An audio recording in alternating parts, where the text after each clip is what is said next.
म्हणून मी काम करताना मराठा आरक्षणाचा अजेंडा अगोदर ठेवला. मी डोक्यात राजकारण कमी ठेवलं. राजकारण मी पण दिशी डोक्यातून काढून टाका. तुम्ही सुद्धा काढून टाका. या राजकारणाच्या नादात ही 4 दिवसाची जत्रा आहे. याच्यात आपल्या लेकरा बाळाचं वाटोळ होता कामा. आरक्षण तुमच्या माझ्यासाठी महत्वाचं आहे. म्हणून मी पुन्हा एकदा सामूहिक आमरण उपोषणाचे हाक या मराठ्यांच्या गोरगरिबाच्या लेकरासाठी दिली. राज्यात आता कुठंच उपोषण नाही करायचं.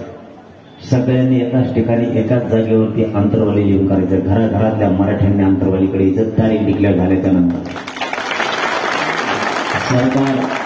सरकार कोणाचं पण येऊ दे, त्याला गुडघ्यावर टेकायची ताकद फक्त मराठी. सरकार फिरकायला मराठ्याला काय करत नाही.